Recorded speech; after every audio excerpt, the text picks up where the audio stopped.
ফেসবুকের মাধ্যমে প্রায় 90,000 মেয়ে কিডন্যাপ হয়েছে। ফেসবুককে ইউজ করেই 90,000 মেয়েকে কিডন্যাপ করা হয়েছে। তো যেসব মেয়ে বা ছেলেরা আছে তাদেরকে বলবো, বাইরে থেকে কোনো অজানা কেউ যদি ফ্রেন্ড রিকোয়েস্ট পাঠায়, কেউ কোনো রকম ভাবে সেটাকে একসেপ্ট করবে না। আর আরেকটা নতুন দেখা দিচ্ছে, আমাদের থানায় এসেছিল ক্লাস 6-এ পড়ে একটা মেয়ে, 12 বছর না 13 বছর বয়স, ক্লাস 6-এ পড়ে।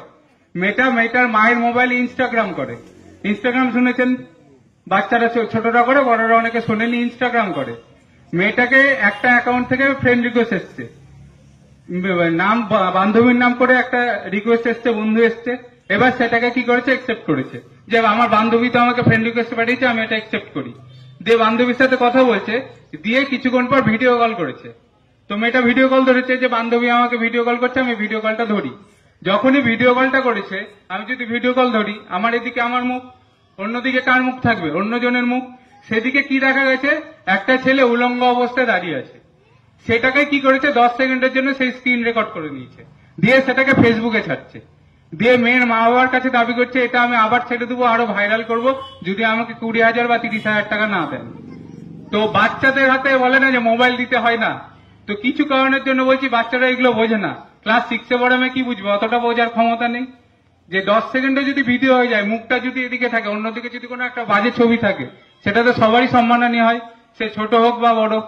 তো মোবাইলে যদি কোনো আননোন জায়গা থেকে রিকোয়েস্ট আসে, যাকে চিনেনি না, তাদেরকে কাউকে একসেপ্ট করবেন না কোনো সময়। আপনাকে ফোন করলো, ফোন করে বলছেন আপনার নামেই আধার কার্ড নাম্বার এটা, স্বামীর নাম এটা, বাড়ি এখানে, অ্যাড্রেস থানা এখানে, সব বললো, সব মিলে গেল। আপনি বললেন হ্যাঁ। তখন বলবে আপনার 1 লাখ টাকার একটা সোনার গয়না বিদেশ থেকে আসছিল আপনার নামে, সেটা কাস্টমে বা দিল্লি এয়ারপোর্টে বা কলকাতা এয়ারপোর্টে আটকে গেছে। তখন আপনি ভাববেন বা একটা সোনার গয়না পাওয়া যাবে, বা একটা 5 লাখ টাকার কোনো গিফট পাওয়া যাবে, খুশি হয়ে গেলেন। দিয়ে বললেন ঠিক আছে নিব, আমি কি করব, বলবে যে কাস্টমে আটকে গেছে, কাস্টমের টাকা চাইছে, 10,000 টাকা বা 15,000 বা 20,000 টাকা চাইছে। তো সেই টাকাটা আপনি আমাকে পাঠিয়ে দেন, ব্যাংক অ্যাকাউন্ট ডিটেলস দিল, পাঠিয়ে দিল। আপনি কি করলেন, একটা সোনার হার বা 2 লাখ টাকা বা 5 লাখ টাকার জন্য কি করলেন, 10,000 টাকা পাঠিয়ে দিলেন। আবার কিছুক্ষণ পরে ফোন করে বলবে রাস্তায় আসছিল, ট্রাফিকে আটকেছে, রাস্তায় আসছিল, সিআইডি আটকেছে, এরকম চলতেই থাকবে। এরকম করে করে রানীনগরের একজন মহিলা টোটাল লোন করে, বন্ধন থেকে লোন করে, বিভিন্ন জায়গা থেকে লোন করে টোটাল 7 লাখ টাকা দিয়েছেন। ঠিক আছে, 7 লাখ, 7 লাখ, 7 লাখ টাকা দেওয়ার পরে আবার চাইছে 1 লাখ টাকা, যে আপনার বাড়ির কাছে আছে, রাস্তায় আটকে গেছে, এবার আপনি এই টাকাটা দিন, আপনার বাড়িতে পৌঁছে যাবে। তারপরে মহিলা আর বাড়িতে গয়না পৌঁছানি, মহিলা কোথায় গেছে, আমাদের বহরমপুর সাইবার থানায় গেছে। তো যখনই কোনো সাইবার প্রতারণা হবে, একটা নাম্বার অবশ্যই মনে রাখবেন, যেটা এখানে লেখা আছে দেখুন, 1930 1930। কি নাম্বার দেখবেন আপনি কোনো সাইবার প্রতারণার ফাঁদে পা পড়েছেন, তখনই কি করবেন, 1930 নাম্বারে ফোন করবেন, আর লোকাল থানায় যাবেন, একটা জিডি করবে, বা লোকাল থানা আপনাকে বলে দিবে কি কাজ করতে হবে। যদি আপনার সাইবার ফ্রড হয়, 1000 টাকা, 2000 টাকা, 50,000 বা 1 লাখ টাকা চলে গেছে, আপনি সঙ্গে সঙ্গে কি করবেন, 1930-এ ফোন করবেন, না লোকাল থানায় যোগাযোগ করবেন। কারণ যত তাড়াতাড়ি, 1 ঘন্টার মধ্যে কমপ্লেন করতে পারলে আপনার টাকা আটকে থাকবে। যদি 2 ঘন্টা, 3 ঘন্টা, 4 ঘন্টা হয়, টাকা কিন্তু বেরিয়ে যাবে। সেই জন্য বলছি সাইবার থানা যাওয়ার আগে একবার লোকাল থানায় যোগাযোগ করবেন, আর 1930-এ একটা ফোন করবেন। তাহলে যতটা সম্ভব 1 ঘন্টা, আধা ঘন্টার মধ্যে কমপ্লেন করতে পারলে টাকাটা কি হবে, আটকে যাবে। নতুনটা এখন খুব চলছে, গোটা ইন্ডিয়া জুড়ে চলছে। ফোনে কথা বলতে গেলেও দেখবেন ফোনে কিছুক্ষণ ধরে বলছে, সেটা কি ডিজিটাল অ্যারেস্ট, নাম শুনেছেন। এবার ডিজিটাল অ্যারেস্ট এটা মেনলি হচ্ছে কোথায়, মেন টাউনে যেখানে কোটিপতি, প্রচুর পয়সাওয়ালা বিজনেসম্যান বড় বড় হচ্ছে, তাদেরকে এটা হচ্ছে। আমারই নিজেরই একটা কেস আছে বহরমপুর সাইবার থানায়।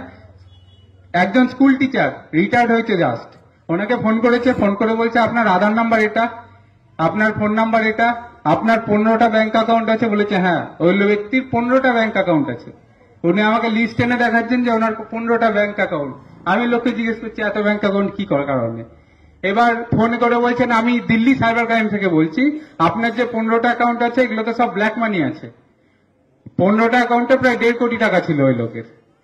ঠিক আছে, এবার বলছে আপনার এগুলো ব্ল্যাক মানি। বলছে না, আমি সব ইনকাম করেছি, রিটায়ারমেন্টের পরে এই টাকাগুলো পেয়েছি। তো বলছে ঠিক আছে, আপনি এই টাকাগুলো আমাদেরকে পাঠিয়ে দেন, আমরা তাহলে কিছুক্ষণ পরে আপনার কেসটা সব মিটিয়ে দিচ্ছি, টাকা নিয়ে দিয়ে আপনাকে পুরো টাকাটা ফেরত দিয়ে দিচ্ছি। এবার এই যে কথাবার্তাগুলো চলছে, এগুলো সব হবে ভিডিও কলে। আপনার সামনে ধরে রাখবে, ইউনিফর্ম পরে থাকবে, আমার বা স্যারদের মতো যা ইউনিফর্ম দেখতে পাচ্ছেন সেম ইউনিফর্ম পরে থাকবে। পুলিশ কখনো আপনাদেরকে কাউকে ভিডিও কল করেছে থানা থেকে যে আপনি একটু থানায় দেখা করে যান, বা আপনাকে এটা অ্যারেস্ট ওয়ারেন্ট পাঠানো হচ্ছে, কোনো সময় ভিডিও কল করেছে? কোনোদিনও করেনি। কারো এসছে কি এখানে ভিডিও কল থানা থেকে? কোনোদিনও আসেনি। তাহলে দিল্লির সাইবার থানা বা কলকাতার সাইবার থানা বা অন্য কোনো ডিপার্টমেন্টের টাইম থাকবে না আপনাকে ফোন করার ভিডিও কল করে। কিন্তু এই ক্ষেত্রে কি করবে, আপনাদেরকে ভিডিও কল করবে। ভিডিও কলে আপনাকে সবসময় রাখবে, ভিডিও কল কাটতে দিবে না। ওই যে কথা বললাম, স্কুল মাস্টার মশাই রিটায়ার্ড আর তার ওয়াইফ দুজনকে প্রায় 4 দিন ধরে ভিডিও কলের মাধ্যমে অ্যারেস্ট ছিল। তারা যখন ঘুমাতেও গেছিল ওদের সামনে মোবাইলটা চার্জে দিয়ে দাঁড় করানো ছিল যে ওরা ঘুমাচ্ছে সেটাও দেখবেন। ওই মহিলাও সরকারি একজন কর্মচারী। মহিলা যখন অফিসে গেছিল ব্যাগের মধ্যে পার্সের ভিতরে মোবাইল সেটা চলছিল, মোবাইল কোনো সময় কাটতে দিত না তাদেরকে। দিয়ে এইভাবে অ্যারেস্ট করার 4 দিনের মাথায় প্রথমে 24 লাখ, তারপর 44 লাখ, তারপরে 26 লাখ টাকা দিয়েছে।